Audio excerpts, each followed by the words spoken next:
I mean, it's like shooting. Everyone who you went hunting one time with their grandpa when they were 17 years old is now a gun expert.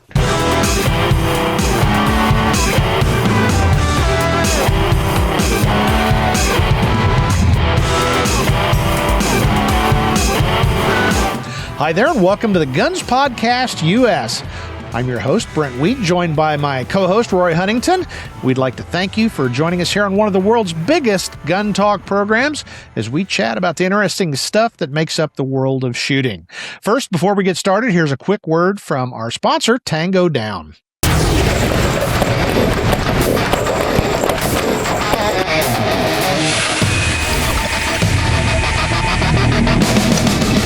Tango Down has been a trusted leader in firearms parts and accessories for more than 2 decades.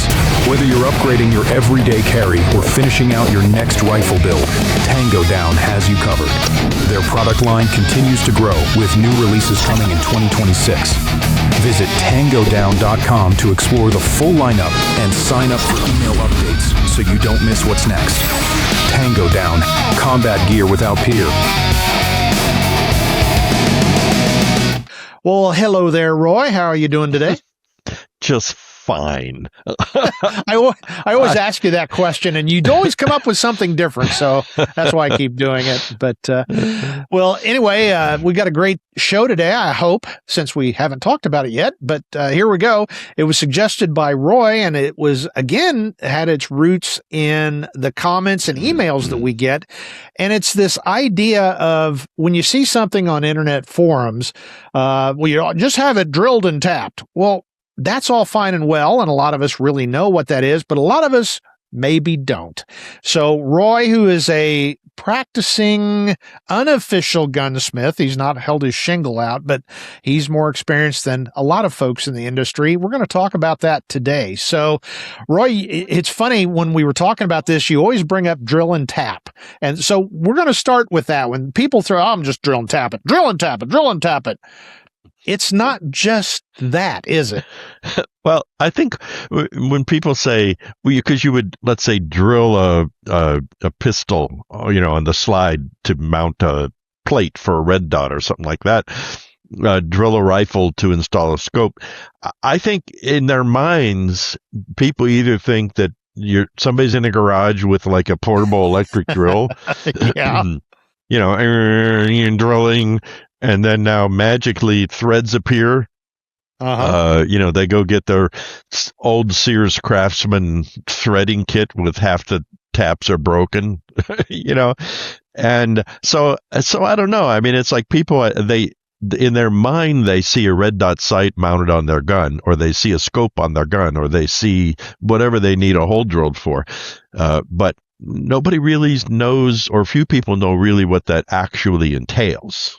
Right. And so go on down that road. I've watched you, you tapped something. I forget, when I was out there recently on my AMT backup, we were doing something to it and you had to drill, and it's a very meticulous process. I've done it kind of the way you said, with my portable drill and granddad's old worn out taps, and it didn't work out so well, but no, talk about the professional procedure on how that's done. It rarely works out. What prompted this whole thing, though, at least in my mind, and I that's what I mentioned to you, is for some reason people just want to underpay gunsmiths badly, and they're always surprised when you tell them how much something would cost. Now, I don't do it commercially. But I know hundreds of gunsmiths who do, and I've worked on thousands of guns for friends and family and people like that. But pretty much across the board, like when I tell somebody, yeah, I'll fix your broken trooper, and we have to buy a hammer, and then I'll put it together. And if I said, like, if you took this to a pistol smith and had him do this, this would probably cost you $350. And I mean, they always go, $350, Yeah. Well, and to me, see, I don't know why is that any different than if you take your car to a dealer and have it serviced. There's, I mean, right? What's most dealer laborers per hour? I'm $60 to $120 an hour is labor. Yeah. Uh, I had one of my cars at a Lexus dealer the other day, and out of curiosity, I said, well, you know what? It's almost due for an oil change. How much is an oil change? $350 for an oil change, right? And I said, that's a little much. And they said, well, it's $150 for labor. And then, of course, you're not paying the $5 a quart that you pay at O'Reilly's Auto Parts. You're paying $20 a quart. Yeah.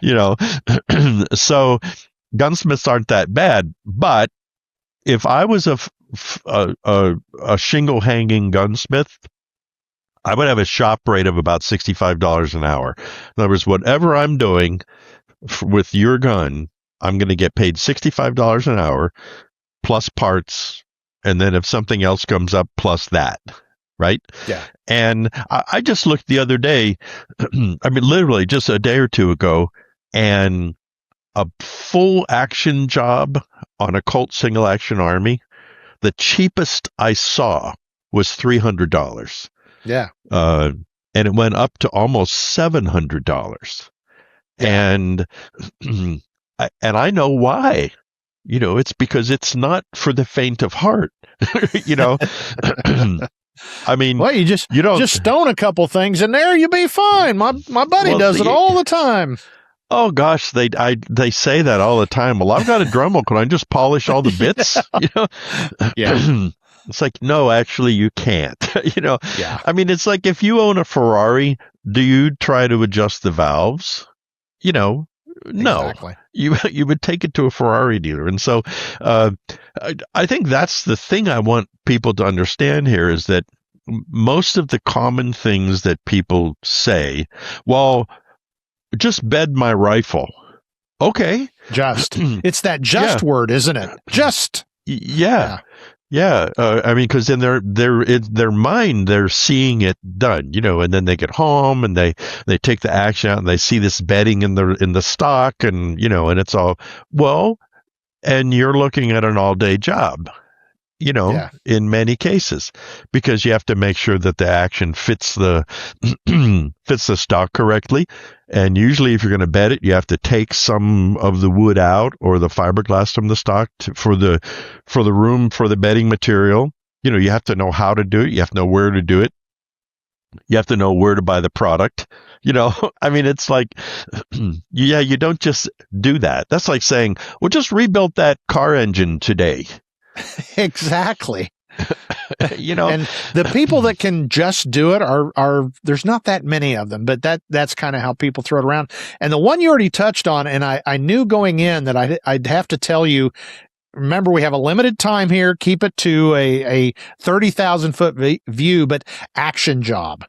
And both on auto pistols and revolvers. Revolvers, in my opinion, are far more complicated. You have to be more skilled, but even you can really mess up an auto pistol too. But talk about people, well, my buddy will do an action job for $50. Well, I bet he will. Good for him, but I wouldn't want to be around that gun when he's done. But talk about an action job and what that entails in terms of your time and materials. Well, it's really a good question because I do a lot of action jobs, mostly Smith & Wesson revolvers, some Colt revolvers, a lot of single action revolvers. And there is on a Smith & Wesson revolver, and of course it's situationally dependent because I may get one gun and then it's really sick. It's out of time or it's misfiring or, terrible ends shake in the cylinder. And so you have to be able to diagnose all that kind of stuff. And then you have to understand what you need to do to repair it. And do you have the parts? Do you have the skill? Do you have the tools? There's a lot of specialized tools involved. It's the old thing like buy a lathe, that's easy, but you're going to get twice as much as the cost of the lathe and tooling. And a good gunsmith, it's not all just like eyeball things and use a file. There are jigs and fixtures and tools and measuring tools and stuff that you have to do in order to do these things right. But I would say if it's just a basic Smith & Wesson action job, there's probably 30 different things that I do specifically. In other words, there are 30 areas of interest that I address. And every gun is different. Every gun may require more work here, less work there, may require new parts, and stuff like that. So it's not something that you just knock out. I mean, if I do an action job on a revolver and it goes perfectly, in other words, I get a gun, there's nothing wrong with it. It times correctly. The end shake is correct. I mean, everything is there. There's nothing grossly wrong with the action. I'm still looking at probably 4 hours, right? Mm-hmm. So now let's do the math, right? Say it's $60 an hour. So there's $240, $250 of my time just for labor, right? And I know people would say $250 for an action job. In 1968, I got an action job done for $30, Yeah. Yeah. Yeah, well, and that's, of course, could you find somebody to do that cheaper? Maybe. I'm not sure that I would want that person to be, doing that on my gun. And, but yeah, I am amazed at how on the forums they throw these things around all the time. Now, there are people who say, you know what, I would only use this person. His action job is going to be $340. Just pay it. It's the best you'll ever have, and it's like, well, that's the idea you have to have. So I think there's several layers of people here. The ones that understand and are willing to pay for the work done. There's other people who just want you to fix their broken .22 rifle and they think it's going to be $20. But guess what? If it takes me an hour, times $65, right? Yeah. So maybe to fix your $250 .22, it might cost you $150 or $200. I fixed an old pump shotgun for somebody the other day, and it was a model that I had never worked on before. So it took a lot of figuring out. I mean, it literally took me probably close to 2 hours to finally track down what was going wrong with this gun. It was really interesting. And then I had to track down and get the parts that I needed, 2 parts. I had to make 1 part because it wasn't available. And then when the parts came in and I made the part, then I had to reassemble it in function fire. And so, geez, I was into this for at least a half a day if you added up all the time. And it was a family heirloom, and I don't know that the gun was worth more than $250, Yeah. So like I told him, I said, man, it's a good thing you're a friend. Yeah. But yeah, let's get back to the action jobs, but the drilling and tapping thing. Just because it happens all the time, and I get questions and comments regularly in our YouTube videos. And I have a milling machine, and so if you're going to drill and tap the top of a slide, or if you're going to cut a dovetail in the top of a slide, for instance, well, you need to have the milling vise. You need to have an accurate mill. You need to have very expensive carbide tooling, that cuts what you're talking about. You have to have the ability to find the center. You have to have the ability to tram to make sure that it's level before you make the cut. You have to be able to find the center of whatever it is that you're looking at. And so, I mean, you see, that's not really some skills that a lot of people have. And so if you have somebody who has those tools, who has the skills, who has the tooling and fixturing involved, who has the experience, I mean, it's going to cost you. Yeah. I mean, it's as simple as that. So that's well. I've got a related story from this week, and I hadn't told you this, Roy. My son called, and he said that the dealership called, and his wife's car needed a $2,000 belt. And he goes, "Is that a thing?" And I'm like, no. So turns out there was some miscommunication third hand. What had happened was when the car was in for service, they found a sensor to the oil pressure sensor, had somehow gotten cut. Don't know if it got caught in a belt or sabotaged.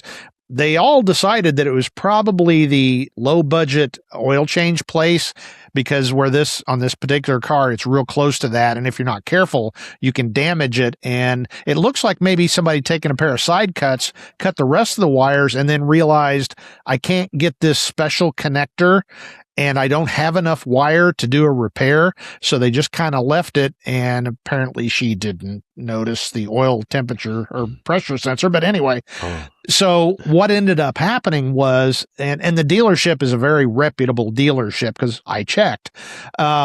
they're in a very upscale area, but they can't fix it. There's not enough. It's like somebody taking side cuts and cut right at the base of this connector. So they're going to have to do it right. They're going to have to take part of the wiring harness off. So it's going to cost $2,000. And after we learned all this, my son had called me and filled me in, and he goes, "What do you think?" And I said, I don't think you got a choice here. It would take you and I, if we can find that wire harness and then track down we're talking 2 or 3 days, and who knows if it'll even be successful. This is one of those you're just going to have to bite the bullet and let the professionals do it. And assuming, that they know what they're doing, you just got to pay them. And I said, and don't look back. You've got to pay them what they're asking for the right part to make sure it's done, and then it'll be under warranty and all that. And I think that really applies here too, that was one of the points that I wanted to make, because I've been on the receiving end of this. Yeah, a guy can fix a gun. He may be a gunsmith, a long-time gunsmith. I've had repairs that didn't repair the problem. And that's one of the most frustrating things in the world. And that's how you learn real quick that the $100 action job is not really a bargain, because then you're going to have to call somebody like Roy Huntington, and he says, well, yeah, it's going to be $250 plus parts. And then it turns out you got to replace 3 or 4 parts because the guy used his Dremel tools. So the older I get, I've said this many times before, buy once, cry once. If you're sure that the person and what they're doing is on par with professional standards and their price list, of which most gunsmiths publish a price list, is on par for those top-notch gunsmiths, just pay it and don't worry about it. Know you got the work done. It's when somebody lowballs and, oh yeah, I can do that for $25. That's when the alarm bell should be sounding. And like I said, those guns usually end up at Roy's. Well, it's funny that people, they hear that, they say, well, $50, that sounds like a really good deal. Inside their lower voices going, I don't know, I don't trust this, it's too good, but then they do it anyway, Yeah. The other thing that, I don't know why people think that they can work on their guns when they don't have any skill. Or experience. Okay, but they do. I've been guilty of that in the past. Yeah, they do all the time, Yeah. And what can be particularly infuriating is when I work on somebody's gun, I tune it all up, everything's dialed in right, and you give it to them, and then they buy like a Wolf spring kit and they put it in the gun on their own. And then suddenly it doesn't work. It's misfiring. And they said, well, I thought that, if I just put this kit in here, that it'd be even better now. And I said, no, actually, it was correct before. And then what you've done was made it incorrect, but I don't know why it's like King's X, like men think, we all are expert car mechanics. We all are experts with everything. We're good at mansplaining things, and so for some reason, it's like shooting. Everyone who went hunting one time with their grandpa when they were 17 years old is now a gun expert, and for some reason, I see this all the time. The other thing is that people think when you buy a spring kit, and I love Wolf springs. I have hundreds of them. I have a lot of their generic springs I use to replace things and stuff. But a lot of people think that that's an action job, and it's not. Yeah. It's not, because you haven't gone in and diagnosed. No one's polished what needs to be polished. No one's timed what needs to be timed. If your action's a little crunchy and hard to pull, when you put a spring kit in to lighten it, it'll still be crunchy. It'll just be lighter, and it may start to misfire. So a $25 spring kit isn't an action job. And I think before you take your gun somewhere, like if you're going to take your gun to somebody, or you're imagining, I'm going to have somebody, as a matter of fact, just this morning, a friend of mine sent me a note and says, hey, I have one of those Browning 380 1911s. They're real cute, Yeah. I always liked them. And he said, I was thinking, could you like mill it and put a red dot on it? He said, I'd really like to have that. And so I just wrote him a note back and I said, you know what? I don't know. Anything is possible, but will the slide, is it big enough to accept the base plate for the red dot? Is the red dot of a size that will fit the gun? Or, I mean, you need to look at, is there enough metal in the top of the slide to accept being milled? Or, and then he sent me a note back. He said, "Oh yeah, I didn't really think of that about that." Yeah. So I think fortunately it died a natural death. But when you want something like that to be done, I would recommend that you jump on Google, Dr. Google, or DuckDuckGo, or one of those things, and do a search for how much does it cost to have the slide of my 1911 machine for a red dot sight. Boom. Yeah. Now, because a lot of people do that. And you're going to see from maybe the low of $150 up to maybe $500, and I think, to me, at least somewhere in the middle there is probably where I would go, Yeah. unless it's something really unusual, but not the $100 one, No. I mean, I know I had somebody, as a matter of fact, I did a video about it. He had a Sharps rifle, original Sharps rifle, and he wanted somebody to drill it and tap it and mount an old style Malcolm scope on it.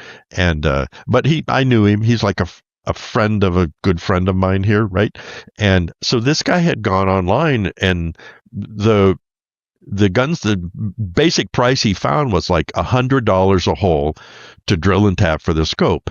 And he needed 1, 2, 3, 4, 5, 6. So $600. And so he just like went, "What?" And I had that conversation with him. I said, "Well, it's a lot of work, and that's a big gun, and you have to set it up in your vise and fixture it and align it, and it's scary because you're working on a gun. This is 150 years old and priceless. You can't get another anything if you mess it up." I said, "So actually, that price sounds pretty good to me." Yeah. And so then I foolishly did it as a favor for my friend, but yeah, I mean, it took me a half a day, Yeah. I did it mostly because I was curious to see if I could do it and what it was like, but if he didn't know me, then that was his options, Yeah. Exactly. And so, yeah, you got to pay. You got to pay. And here's an interesting one, and I would be interested to get your thoughts. Every gunsmith price list, because I went down a bunch of them to kind of, prep for this show, and all of them offer cleaning. And people, why would you have a gunsmith clean? And I was kind of that mind. And then I also thought, but how many guns, as Roy, you've said, they're a bag gun. They get it apart and then they don't know what to do with it. So, if it's a single shot rifle or a semi-auto pistol that you're familiar with, that's one thing. But if, like you said, Roy, you've got a Sharps rifle that has got gunk and cheeseburger lint and whatever else in it, and you're thinking, this might be just fine if it was cleaned out. And, that might be a time when a professional gunsmith with the right experience and tools and parts, it might be worth it to have him, what we call detail strip, and actually clean down the nooks and crannies and crevices. So talk about that kind of aspect of when it is advisable to pay somebody to do something that on the surface just seems like a Q-tip full of Hoppy's number 9, but there's a lot more to it. Well, that's actually a very good point. There's two things here. Number one, I can't tell you the number of 22 rifles I've repaired simply by cleaning them and lubing them correctly. That's true. And it's like, oh, look, the bolt operates now. 50 years of gunk and goo is cleaned out of the breech area. But that goes for a lot of other guns too. You just have to clean them and lube them, and suddenly everything is all better. I think we've all washed our cars, right? Yeah, we've all done it in the driveway. You wash them. Maybe if you're feeling really good that day, you might throw a little bit of wax on it, and it looks pretty good, right?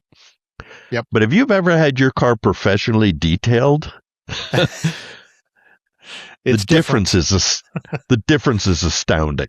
Yeah. I mean, it's like, holy cow! Every little tiny nook and cranny is clean and beautiful, and everything has been treated with the proper product, and your car is sitting there just beaming at you, right?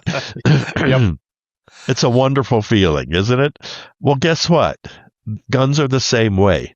I mean, honestly, unless you have the ability, unless you know what product to use for what, if you have the right tools to clean with, you're not compromising. Well, I don't have any of that, but I'll use steel wool,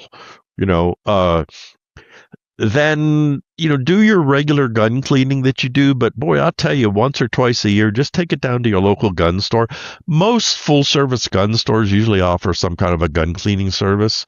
You drop your gun off, pick it up a couple of days later, and it's usually pretty reasonably priced, $35, $40, depends on the gun. But I think the difference will be amazing because the stains will be gone. It's going to run smoother. It's going to be lubed properly. And this is one of the most important points. While they have it and they're doing that, they're probably going to do a safety inspection too, So you're going to find out, and when you come back, they say, you know what, we noticed your trigger spring is hanging up a little bit. I recommend that you have that replaced, so. And that was where I was going with this, that a reputable professional gunsmith will do the safety check. And I always loved it, Roy, when I watched guys that did it a lot, do function checks on revolvers, because they're going so fast, I can't even figure out what they're doing, but they're check, click, click, bang, chick, all this kind of stuff. And it seems a little out of time. It's like, how did you have time to even know that? But that in itself, there's specifications. It's not just, that's good enough. Trigger pull, for example, if it's supposed to be between 3 and 5 pounds, they'll use a trigger gauge, and yours is coming in at 1.5, which Grandpa always said it was a hair trigger. Well, yeah, it is. And that could lead to negligent discharges, which can always lead to a tragedy. So, it's not just a matter of making sure the gun works, but being safe. So, talk about the revolver checks. That just fascinates me. Well, you're right. And actually it brings up a good point, which is someone, will say, hey, would you look at my gun? I think it needs something. And as I'm looking at it, you do like these little safety checks. I check the timing, check lockup, check all these kind of things. You can't help it. And often you'll find something else. It's like, I can see what you're talking about, but this also has this wrong with it, because I've held 5,000 of them. A good case of this safety check thing is a dentist I know. I fixed a couple of dentist guns, right? So the word gets out in the dentist community, and I like to take care of them. I mean, they're nice guys, I like to do the work. That's why I do this. Like I said, I don't do it professionally. I'm not licensed for it. They don't pay me anything more than parts, right? But this guy said, hey, I have a Python and it's pretty good, but I want you to look at it to make sure everything's all right. And so I said, sure. And he brought it over here in the garage and I picked it up. It was a nice old Python, 2.5-inch gun. And so I pulled the trigger and it was like way too light. This was like way too light double action trigger pull. And okay, can I stop you there? And how many coils did you find cut off the spring? I know. No, it wasn't that. He didn't. He didn't know enough about these guns. Plus, it's a Python and it's a very complicated leaf spring setup. But that's right. I said, does this work? And he said, I don't know that. I can't really remember the last time I shot it, right? So I started looking at it more and more and more, and I realized that there's a mechanism to prevent a firing if you drop the gun. It's like a hammer safety, right? Well, I looked and it was gone. And so that was part of why the action was so light. And I said, the gun is really unsafe. And if you were to load it and you dropped it, the way they tend to drop is they like a cat, you invert a cat, and when you let go, it always ends up on its feet. These guns always end up hitting on their hammer, it seems like. Yeah. And I said, and this gun would more than likely have fired.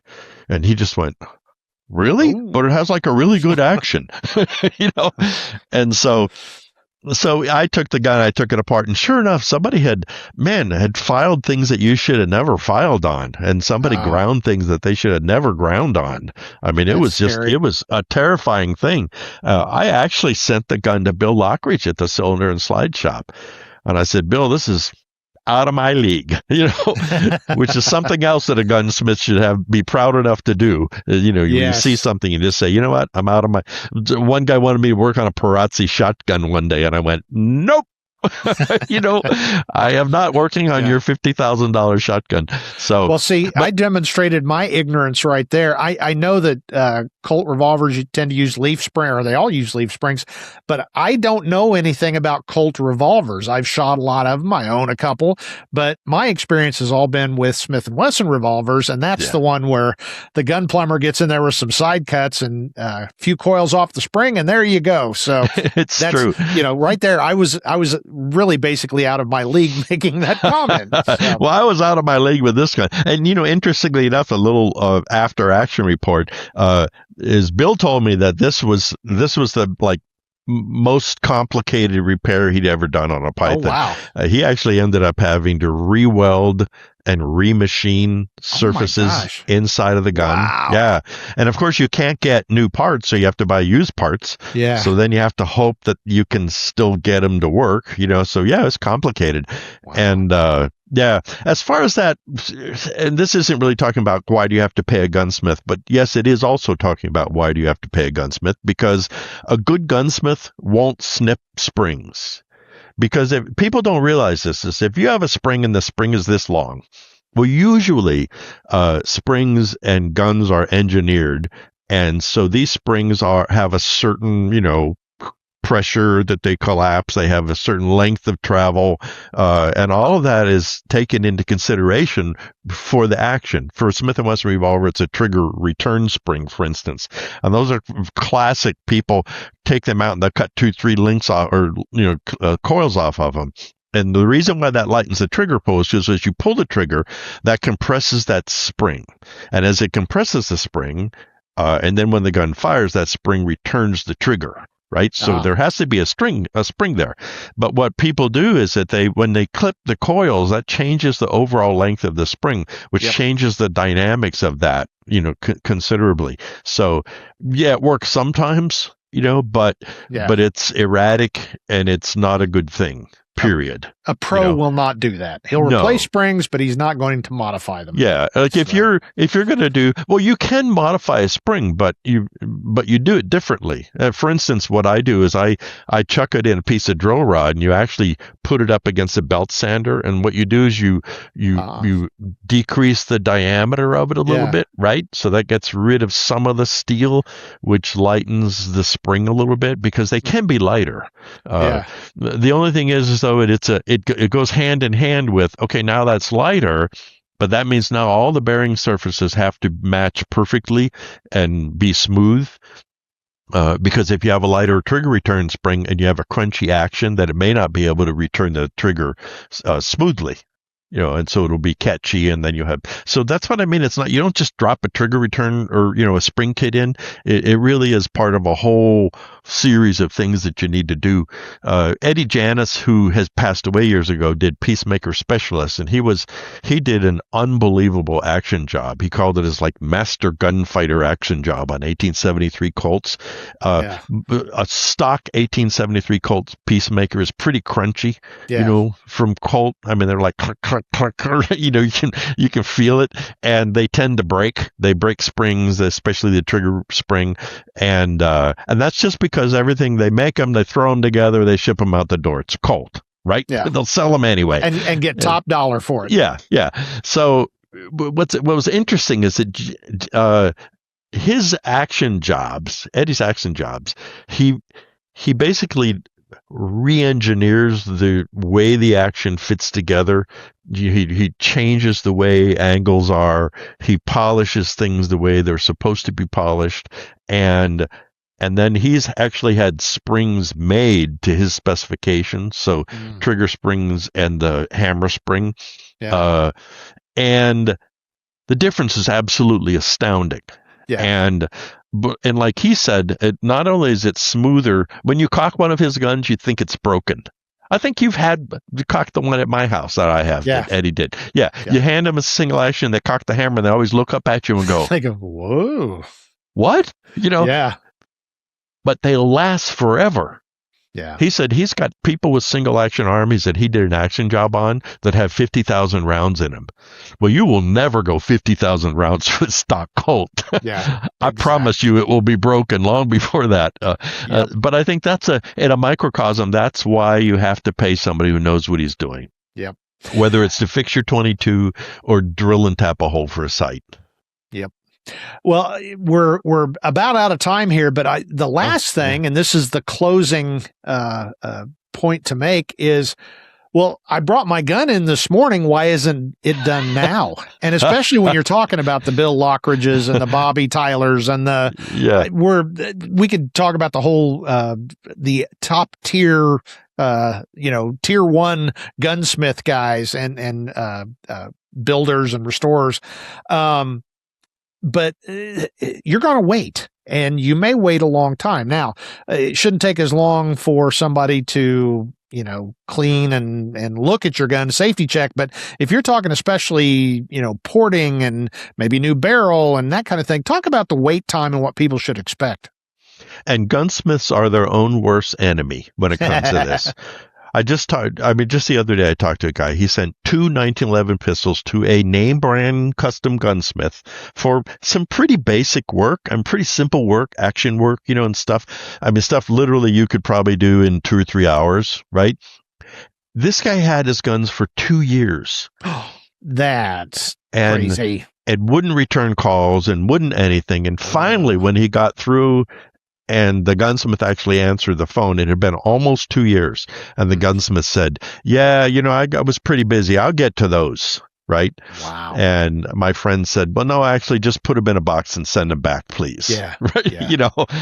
And so that's a shame. But as you're saying, if you send a gun to Hamilton Bowen at Bowen Classic Arms, and you're having him build you some custom gun on this Ruger single action or something, and he says, well, it's about a year out, well, that's reasonable.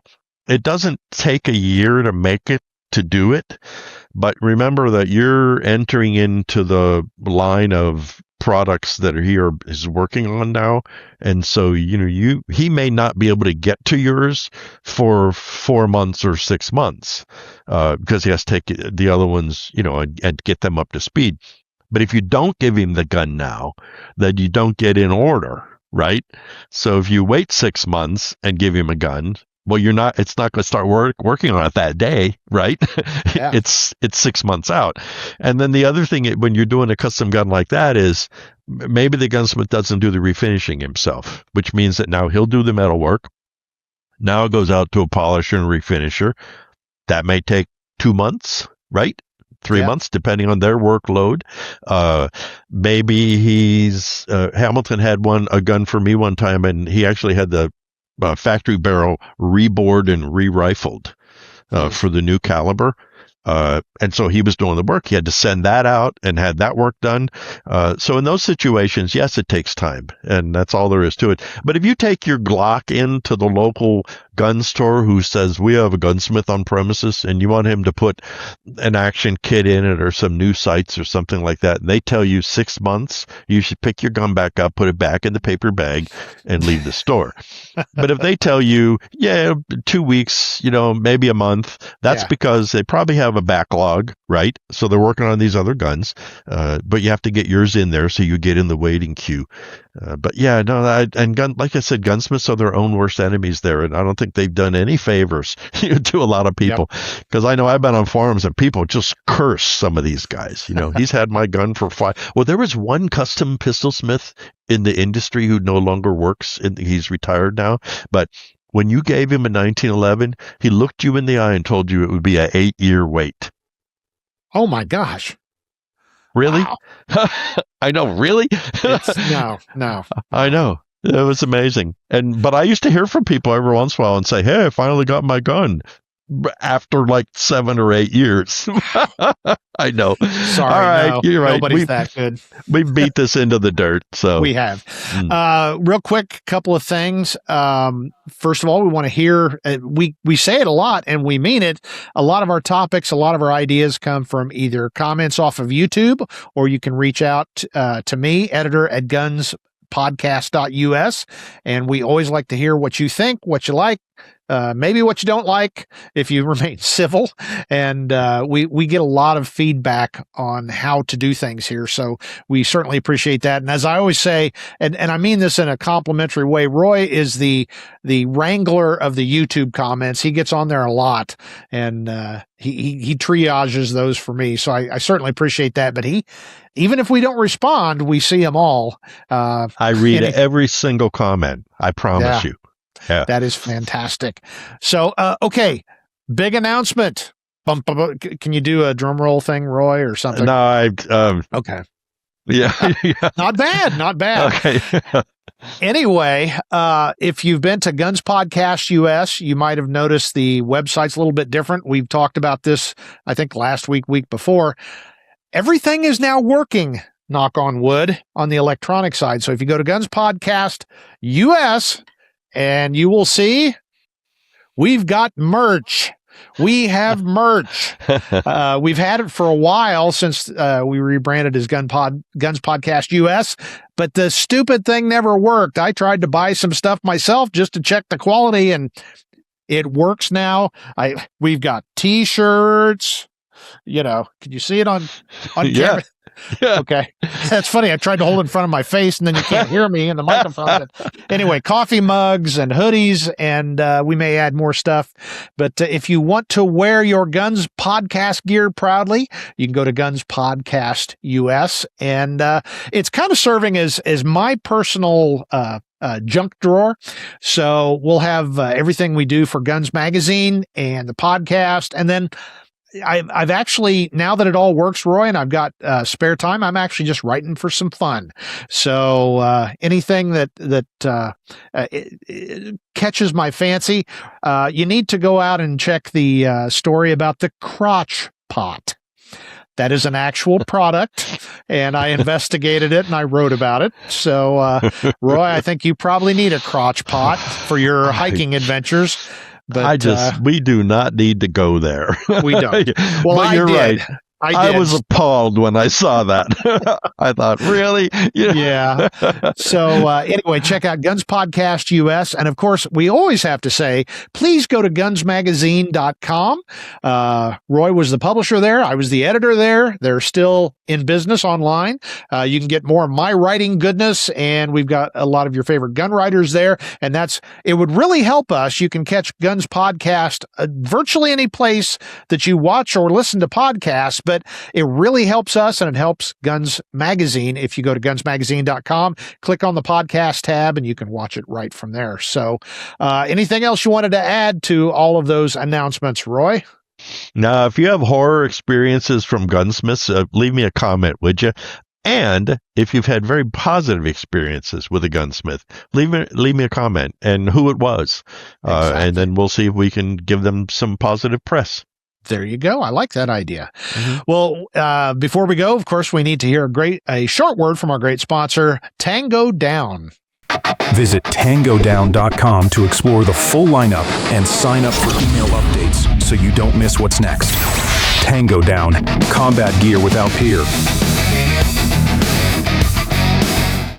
Well, thanks again for joining us on this episode of Guns Podcast US, brought to you by Guns Magazine and sponsored by Tango Down. Appreciate you joining us, and the audience is ever growing, and it is truly amazing to Roy and I that who was that actress that famously got an award and said, "They love me, they really love me." Yeah, I remember that. Yeah, it feels that way every time we check the statistics and analytics. So that's pretty cool. So big thanks to you. We really appreciate the feedback that folks are giving us and your eyeballs, because that is the currency of the internet. I read the other day that we're all fighting for attention at this point. So we are so happy that we've got a great audience. So anyway, I'll shut up and we'll get on with planning another great episode next week. But on behalf of Roy Huntington, my co-host, I'm, of course, Guns Podcast US host, Brent Wheat, reminding you, as we do every single week, now it's time to get out there and get shooting.